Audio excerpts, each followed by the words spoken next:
राम राम जी, आत्म मंथन में आपका स्वागत है। अब हम मूलांक 3 वालों के बारे में प्रिडिक्शन कर लेते हैं। स्प्रेड क्या कहता है आपको? अच्छा कहता है तो आगे बढ़ जाओ, नेगेटिव कहता है तो मैं हूं ना, आपको मोटिवेट कर रही हूँ, आपको समझा रही हूँ, आपको बता रही हूँ किस तरह से आपने आगे बढ़ना है। अब आपने करना क्या है, देखो आपको मैं मित्र शत्रुओं कैसे हैंडल करना है वो भी बताती हूँ, प्रिडिक्शन बता रही हूँ, उपाय बता रही हूँ और उसके बाद गुरु मंत्र बता रही हूँ। अब तो आपके अपने पर्सनल क्वेश्चंस का भी आंसर मिल रहा है। ठीक है, किस तरह से? देखो बहुत सारे तरीके हैं। नंबर 1, आप इसके अंदर मुझे मैसेज कर सकते हो, इसकी कोई भी चार्जेस नहीं है, फ्री है। आपने करना क्या है, सब्सक्राइब किया हो, कमेंट कर रहे हो, ठीक है, और अपने प्रश्न को भेज देना। अब प्रश्न भेजने का तरीका क्या है, सिर्फ आपने लिखना है मूलांक 3 और अपना प्रश्न आगे लिख देना है। आप लोगों से विनती, जो दूसरे चैनल के अंदर मेरे आत्म मंथन 1 के अंदर हर एक में वीडियो में आपको नीचे डिस्क्रिप्शन में लिंक मिल जाएगा, जो लोग हैं वहां पे, जो लोग वहां पे ऑलरेडी कमेंट कर चुके हैं वो लोग सब मेरे इस चैनल से जुड़े हुए हैं, वो प्लीज वहां से जो भी आपने कमेंट भेजे वो इसके अंदर भेज दो, यानी कि अपना कोई भी क्वेश्चन भेजा हुआ है उसके अंदर उसको मुझे यहाँ पर इस चैनल के अंदर भेज देना। ठीक है, मैं चाहती हूँ जो लोग पहले रह गए हैं उन लोगों की मैं क्वेश्चन के आंसर्स दे दूं नए क्वेश्चंस लेने से पहले। ठीक है, तो हो सकता है वो लकी विनर आप ही हो जो नेक्स्ट वीक आपके ही क्वेश्चन का आंसर मिल जाए। तो आपको मालूम पड़ गया ना आपने क्या चीज करनी है, बस उसी तरह से करके आपने लिख देना। पहले लिखना है आपने मूलांक 3, क्या ये मेरा कार्य होगा, ये नहीं लिखना होगा या नहीं होगा, इस तरह का क्वेश्चन कोई नहीं पूछना। ठीक है, अगर आप लाइव में पूछना चाहते हो तो ट्यूसडे लाइव होती है, सबको पता है, एक ट्यूसडे छोड़ के नेक्स्ट ट्यूसडे होती है, तो वो उसके अंदर भी आप जो है अपने क्वेश्चन भेज सकते हो। वो सब चार्जेस हैं उसके, वो आप देख लेना, बड़े नॉमिनल चार्जेस हैं, इतने कि आपको बुरा नहीं लगे। ठीक है, तो यहाँ पर क्या है, आप वहां पे भी करवा सकते हो और इसमें भी पूछ सकते हो। ठीक है, सारी चीजें आपको मैंने समझा दी है। बात कर लेते हैं संडे की। संडे वाले दिन मुझे ऐसा लग रहा है धन तो चारों तरफ से आ रहा है, और ये धन के साथ साथ आप जो है अपने आप को भी कुछ चेंज कर रहे हो। बहुत परिवर्तन बड़े जो हैं आपके अंदर आने वाले हैं, वो आपके करियर के रिलेटेड हो सकते हैं और आपकी अपनी पर्सनैलिटी के रिलेटेड भी हो सकते हैं। तो आप में बहुत बड़े बड़े बदलाव आ रहे हैं, लेकिन इतने कंजूस मत बनो। धन भगवान ने दिया है तो थोड़ा बहुत खर्चा भी कर लो। ठीक है, लेकिन यहाँ आप बिल्कुल करते हुए दिखाई नहीं दे रहे। आप तो कह रहे हो ना भाई ना, चमड़ी जाए पर दमड़ी ना जाए, किसी भी तरीके से आप धन बिल्कुल भी खर्च करने को तैयार नहीं हो।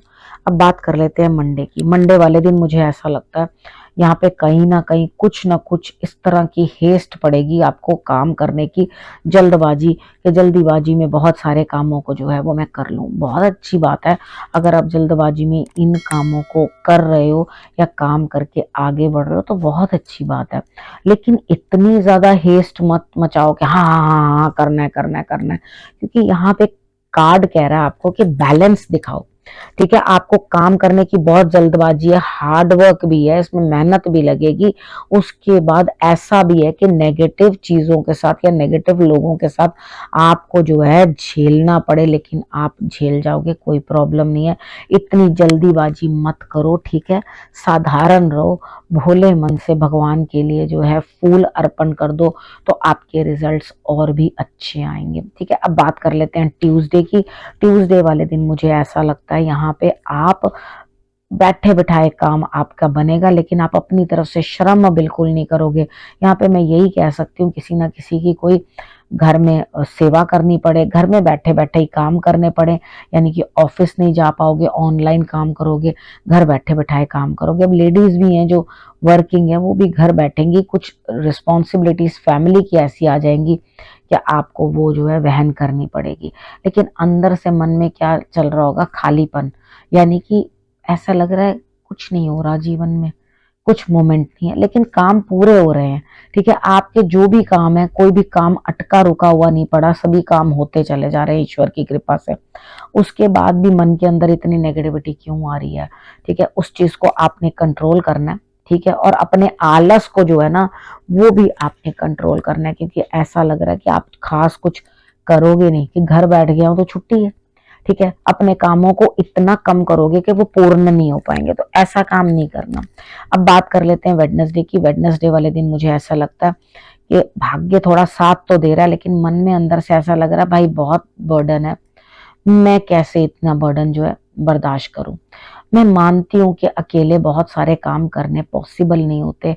हम हमेशा छुट्टी चाहते हैं काम से, जैसे सबको छुट्टी मिलती है वैसे ही छुट्टी चाहते हैं कि हमें भी कुछ रिलैक्सेशन पीरियड इस तरह का मिले कि जिसमें हम रिलैक्स कर पाएं। लेकिन मोस्टली मैंने देखा है जब ऐसा, ये मेरा एक्सपीरियंस भी है, जब ऐसा होता है कितनी बार जब हम रिलैक्सिंग पीरियड मांगते हैं तो वो स्ट्रेस भरा पीरियड आता है।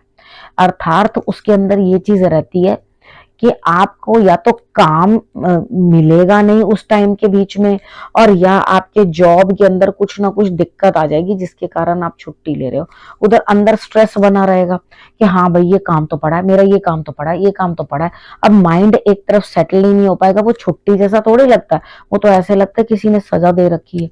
ठीक है, अब आपको ये कह दिया जाए भाई आप जहां हो जाओ बेशक छुट्टी मनाने के लिए, आपको छुट्टियां मिल रही हैं, लेकिन जाके छुट्टी मनाते वहीं से ही काम करते रहना। वो वर्क फ्रॉम होम करते रहो लेकिन वो आपको नाम को छुट्टी है, तो वो छुट्टी थोड़ी हुई, आप तो लगातार के लगातार काम करते जा रहे हो। अब बात कर लेते हैं थर्सडे। थर्सडे वाले दिन मुझे ऐसा लगता है यहाँ पर आपको चीजें ठीक से समझ में नहीं आ रही। ठीक है, लाइफ में या वक्त आपको ग्रोथ दे रहा है। ठीक है, सब चीजें जो हैं ग्रोथ मिल रही है आपको, आपने जो भी बीज बोए हैं वो फल दे रहे हैं। लेकिन क्या है, आपको कुछ भी जैसे धुंध होती है ना, तो समझ में नहीं आता कि आखिर मेरे लिए आगे क्या है। क्या मैं यूं ही ऐसे ऐसे ही, कितनी बार हम अपने काम से भी बोर हो जाते हैं कि हम ऐसे ही चलते रहें, इतना ही करते रहें, यही हमारी लाइफ है। तो वहां पर क्या है, आपको चीजें ना ठीक से समझ नहीं आ रही, तो थोड़ा सा शांत बैठो। शांत बैठना जरूर है, गुरु के शरण में जाना, या कोई रीडर हो आपका, स्पिरिचुअल हीलर हो, या कोई आपका ज्योतिषी हो जिसको आप कंसल्ट करते हो, या किसी गुरु को मानते हो, तो उनकी शरण में बैठना और उनसे जो है कुछ ना कुछ सुनना सीखना। एक बात मैं हमेशा जानती हूँ, हम लोग क्या करते हैं जब वक्त होता है ना, मतलब होता है, तब हम लोग तुरंत जाते हैं गुरु के पास या गुरु के घर जाएंगे, ये हमारी चीजें जो है फरमाइशें पूरी कर दो। तो हम लोग एक्चुअली क्या करते हैं, कभी हमेशा मांगने ही जाते हैं, कभी पूछने नहीं जाते गुरु से कि आप कैसे हो। ठीक है, तो कभी हम बैठ के बातचीत करें, दिल की हालचाल पूछें, तो जो है वो तो मजा है। अब आप सोचोगे ऐसा गुरु मेरे तो है ही नहीं, मैं तो कभी किसी से बात ही नहीं करी, तो मैं किससे बात करूं। तो यहाँ पे ईश्वर को गुरु बना लो। ठीक है, जिनके कोई गुरु नहीं होते वो शंकर भगवान को अपने गुरु बना लेते हैं, सबके वही ईश्वर है। ठीक है, तो यहाँ पर आपने क्या करना है, आपने उनको अपना गुरु बना के उनसे बैठ के बातचीत करनी है। कोई दिक्कत नहीं है, वो सब सुनते हैं और आपकी हर समस्या का समाधान भी देते हैं। ठीक है ना, और वो ऑटोमेटिकली वो आपको पता चल जाएगा कि मेरी बातों का ये समाधान मुझे प्राप्त हो चुका है। अब बात करते हैं फ्राइडे की। फ्राइडे वाले दिन मुझे ऐसा लगता है यहाँ पे आपका दिल बहुत खुश है। ठीक है, मन बच्चे जैसा हो रहा है और आप बहुत सारी चीजें अचीव कर लेना चाहते हो, आप बहुत सारी चीजें पा लेना चाहते हो। तो अब बच्चों की क्या चॉइसेस होती हैं या बच्चे क्या डिमांड करते हैं, बहुत छोटी छोटी चीजें, बहुत प्यारी प्यारी चीजें, मतलब उस चीज की वैल्यू बड़ों के लिए तो कुछ नहीं होती लेकिन उनके लिए बहुत होती है। ठीक है, तो यहाँ पर क्या होता है, चीजें आप समझो लेकिन खुशी से, सूर्य की आराधना सुबह जरूर कर लेना। ठीक है, आप इतना करके आपके लिए रिजल्ट्स जो है बेटर आएंगे। ठीक है, अब बात कर लेते हैं सैटरडे की। सैटरडे वाले दिन मुझे ऐसा लगता है यहाँ पे कहीं ना कुछ आपके लिए स्थिति इस तरह की बनी हुई है कि आप जो भी कार्य कर रहे हैं वो कार्य जो है आपको फलीभूत होगा। लेकिन अपनी अंतरात्मा से पूछ लेना, क्या ये कार्य सही है या कार्य ठीक है जिसको मैं कर रहा हूं या कर रही हूँ।